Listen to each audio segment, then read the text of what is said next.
All right, so here we are on Daybreak, listening to that wonderful sound of hop being poured. And here's our Red Protest player, winner of the last game. Does he have what it takes to take down his opponent? He is. MVP Tails. Starcraft 2. It's right on the headphones, so you know what game we're playing. And down at the bottom of the map, in the blue from the team Slayers. His first time in the GSL, he is. Slayers TaeJa. Needs to win this game to keep his GSL career alive, at least in the individual competition anyway. Yeah. It is important for these guys' careers to stay in Code A.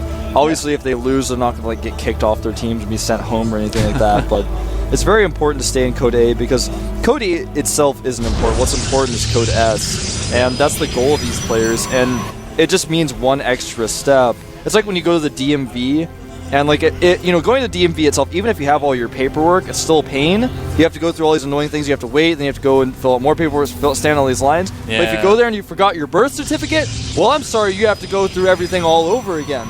So fun, man. And then you have to like get a ride from someone else home if you don't have a license yet. Those days, man. I don't know. Always go on a Friday. There's less people there. That's in my experience, anyways. I don't drive anymore, man. I live in Korea now. I just take we the don't subway have to everywhere. actually. It's one of the sold best things my car. about being in Korea. I don't have to pay gas anymore. So this is going to be something that's very important for Tails to see. No gas. Yep. So can he put a Nexus down, Wolf? Yes, he can. He can if he wants to. He can pressure. He can do a void rail, and he actually has all the information he needs to do anything at this point. So now he can just do anything. If he saw gas here, no, he can't do that. He doesn't know. He could maybe do that. I was going to say, what is that Marine shooting at? But he's shooting at the neutral supply depot. Yep. Wants to make sure that his opponent can't use it to charge up or something like that.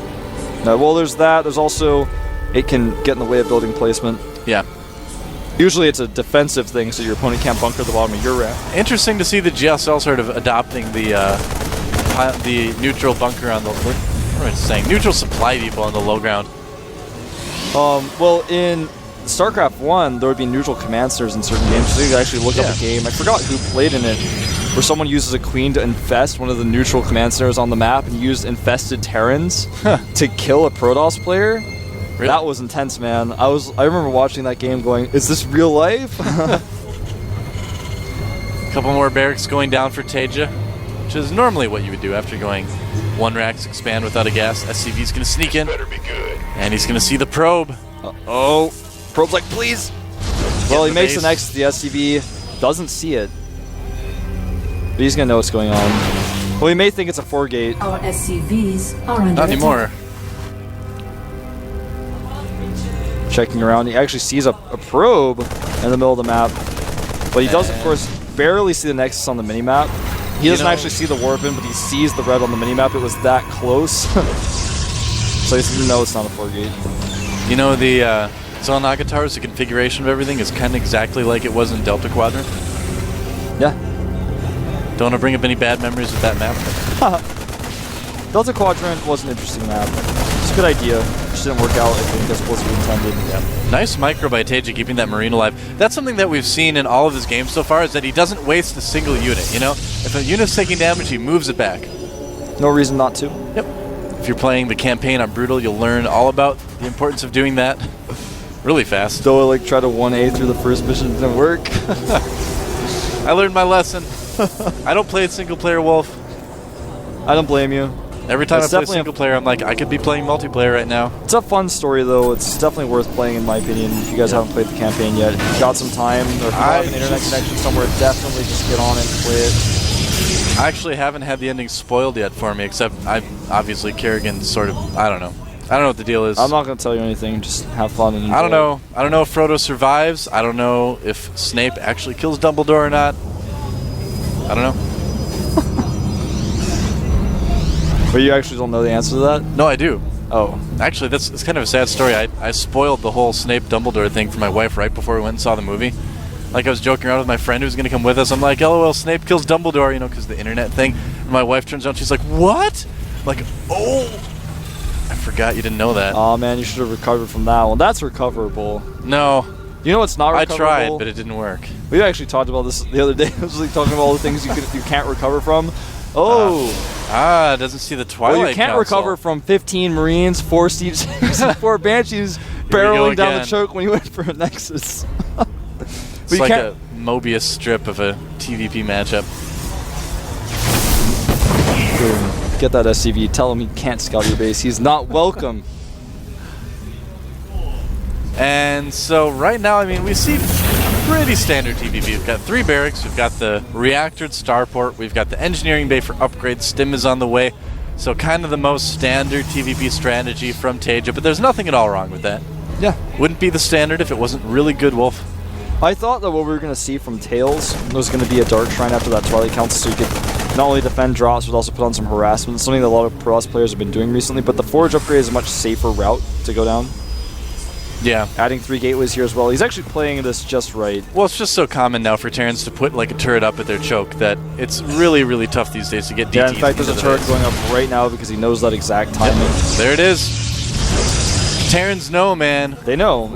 It's so we're much up on all your safer DT tricks. to go for that Forge upgrade. I really like what Tails is doing. He knows when to add the gates. He knows when to start getting those Forge upgrades. Now, as you can see, these units over here look like they're kind of staying in the middle of nowhere, but what is actually happening is these 2 medevacs are rallied to them, and they're going to pick up. He's going to do a drop. There is what people like to call an Artosis pylon powering several of these gateways, so that could come into play here. Somehow I don't think he was the first person to ever do that. Well, it's just the name that people use now. Of course he wasn't, man. That happened in Brood War too. Well, Artosis played Terran in Brood War, so... So they had the Artosis supply depot back then. All right, nice drop there, clearing out the mineral line, and he's going to go for the Twilight Council. I really, really like this decision. Can he get it, though? It's getting close. I think he will. He does get the Twilight Council, and... Going for the Forge, too. I'm not sure if I agree with that. Yeah, I think he just should have loaded up there. Yeah, he already did loot. He didn't need to loot anymore, man. Should have looted up. What am I, from Fargo now? I don't know. Well, luckily for Tails, he realized what was going to start his +2 armor immediately, so now he does have that star. That's basically all that losing the Twilight Council is really going to do to him at this point. He can't research +2 or 3 weapons or armor. Yep. Again, you know, he can't get Blink, but it's not absolutely critical, especially since he's going for that Zealot Archon composition. Again, he's got 17. Oh, feedbacking Nice that feedback. medevac. 17 Zealots, 1 Stalker, and 3 High Templar out, making an Archon. I think he actually feedbacked that medevac twice, if I saw that right. I think he was trying to get both of them. Can you feedback a medevac with 0 energy? No. That's another question. Well, you can, but maybe it doesn't do anything. Yeah. I believe you can. It's just there for like a second, so I've never actually done that before. I've never made that mistake. But did you guys know you can feedback from the minimap? Yeah. It's very difficult to do, though. I do not recommend it. I was actually messing around with it with Optic Zero the other day. We were trying to figure out if you could somehow do it better. If it Viable? Would, like, we just thought, is it viable? Is it viable? Q, feedback from the minimap. Is it viable? But we just wanted to find out if you could like spam it and it would work faster, but it's not the case. It's like really precise. Can't really do that. So supply right now is basically even, 122 to 124. That's about as even as it gets. Well, now it's 124 to 124. That's actually about as even as it gets. Well, now it's 126 to 124. Well, when I started that sentence, Wolf, it was 124 to 124. Well, now it's 131 to 126. Well, whatever. It's still pretty even. That's the point. Second Twilight Council's been constructed. It's hoping that it can live a longer and happier life than the first Twilight Council did. It's actually got like a corner missing from it, but it's fully operational. But the Rebel Alliance doesn't know that. That's right. Look at that is the Mega Drop. He's doing the Mega Drop. That's no Moon Wolf. It's a space station of drops. He's going to drop that on the space station, that's for sure. This probe is like going to see this maybe. No, he's not. Yep. And this is going to get intense. he There are doesn't some see it. units here. He may get one with the feedback. Yeah, he's sending. Oh, he sent the medevacs with less energy in first. This Smart move is there. the Mega Drop. All of the Yeah. army of Tails making its way back towards the base. He's going to kill this Forge. Then Archon moves up. He's like, no, never mind. And he, pulls away. I like it. That was a really nicely Very done nice. drop. Getting that Forge, very crucial. Tails now at +2 armor. No weapon upgrades. TaeJa at 1-1. The Soon to be Archon. 2-1. Sad. Mobius reactor finishing up. Those ghosts that are in production right now will get the upgrade. That's very nice for them. Yeah, well, it's kind of like timing the Infestor upgrade with the first Infestors you make too. I mean, it's just a natural thing to do. And the Archon is going to die. That's the same Archon that was there before. Is he going to target down the Nexus? I think that would be a good idea, Wolf, and it looks like he is. And is he going to get it? I think he is. And loading up, flying away. Oh! That Marauder. Oh. Don't leave me hanging. It's like, He's sorry, left dude. Forge Break the wrist, remade. walk away. Break the wrist. Napoleon Dynamite. All right. Nexus remade, but this Nexus might have to be remade because... See, this is actually how you beat Protoss if you're a Terran player. You go in, you're aggressive, you get the army out of position, your bio is more mobile, dropping again at the main. TaeJa is just all over the place right now. Well, the map is so large, it's so difficult for Tails to do counterattacks, you just might as well. He's killing all of the army of Tails here. Lifts up, he doesn't even have to lift up, he could have just stayed and killed some more units and then lifted up, but just trying to play it safe. I'd like to see him maybe repair some of those medevacs getting very low. Yep. And it looks like he is just going to go home. He wants to check and make sure there aren't any hidden Nexi around the map. Yeah, well, now that he's kind of diminished the income, you can see our observer pointing that out right now. TaeJa has a much, much higher income because of the Nexus that he destroyed. And so now what he can do is just go back, kind of group up, let his ghost charge some energy, and then when he moves out with his big army like he is right now, he's going to have a lot of stuff. He's going to have ghosts ready to go, and his opponent's not going to have anywhere near as big of an army as he could have had, as you can see right there. So yeah, TaeJa just playing this really, really well. With proper EMPs, he should do pretty good against this army that Tails has. Yeah, this is looking pretty bad for Tails. He's going to get caught out here in the middle of the map. Maybe he does back away. He doesn't quite know what's going on, but he gets nervous. Yep, another warp in. Scan. Scan sees it. TaeJa going to That's decide a lot to go of in. Zealots. And he's Here grouped come up. the EMPs. Maybe. Oh, look at those units grouped up wonderfully. And EMPs, not the best EMPs, missing a lot of Zealots actually. But hitting almost every Archon. Yeah, it's going to be enough. And the Zealots trying to chase. But look at that beautiful stutter step micro by TaeJa. Yeah. Really nice stutter stepping there. Look at that, man. I don't even think I've seen stutter step micro that good before. Even microing the medevacs, that kind of bothers me a little bit. There he goes. No, he's not doing it. Uh-oh. And he's kind of low on health with these units. He does need to be a little bit careful there. He's got so much stuff right now. He just traded so well there. Now he's going to go around the edge, attack the natural. When the units are out of position. And there's a lot of pylons blocking things. He's going to try to pull that army back a little bit. No Storm yet again. Storm would be so great in this situation. Yeah. Archons just aren't enough if your opponent has good EMPs and he has good control. They're just not enough. That is kind of a good point, is that he really hasn't been getting stormed these last couple of games. 2 robotics facilities being made right now. He's going to maybe try to switch into Colossi. I don't think it's going to work. If he tries to make Immortals, I'm just going to laugh and the game will end. Could be a little bit too late for that. And the army again clumped up. EMPs on all the Archons again. They're not going to do anything. This could be it right here, Wolf. I think this might just be it. The Nexus is going to fall. The Zealots could be sniped at this point. There's just so few of them. Look at that, warping in a huge round of Zealots, but doesn't matter. I don't think so. Feedback to these medevacs. Bio's still really low. Somewhat insignificant, but the Archons are just dying so quickly, he can never really get close in on that army. Our I think we might have to so see good. GG. It's the most exciting way a fight has ever been portrayed. One Marauder. He's like, whoa! He's like, I got this. Look behind you. The Stalkers are like, we're not falling for that. Fortunately. Look at how low all these units are, but look at how little it matters. GG. There it is. So, MVP Tails taken down by Slayers TaeJa. Tails put up a good fight, I gotta say.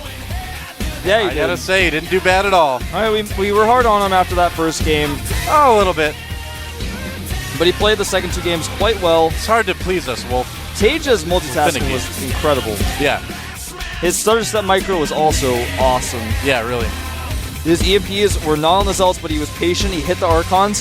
He actually just pushed his Zealots, his Ghosts through. He sacrificed them a little bit, but he was able to EMP all those Archons. Yep. That's what's important, because you can just kite the Zealots all day long. And, we saw how happy TaeJa looked. That's got to be, like, the greatest feeling ever, because even if he loses next round, which I'm sure he doesn't want to, but even if he loses next round, he's still in Code A next season, that's got to be a great feeling. You're kind of like, I made it, I qualified, I made it through the round of 32, through the danger days. The danger days, man. Days, For and, TaeJa, the danger days are over this month. Yeah, that's right. Unfortunately for MVP Tails, he is going to have to requalify Back to the spice mines of Kessel for him. Yeah, man. Hard labor. That's what it is. So our next match is going to be probably one of the ones I've been looking forward to the most, even though it doesn't have a Terran player in it. It's going to be OGS Inca versus MVP Dongregu. I know a lot of you guys out there have been looking forward to that. Dongregu is definitely a fan favorite right now. Yeah, he is. Yep. Everyone's really pleased that he was able to finally qualify for Code A. Yeah. He's shown a lot of skill in the Team League and in other special leagues like the LG Cinema 3D Special League. That's a lot of pressure, though, too. I actually talked to Dongregu a couple days ago, and I asked him, I'm like, are you, because he actually has pretty good English. I'm like, are you nervous about Code A? And he's like, yeah, I actually am nervous. He said yes, and he giggled a little bit.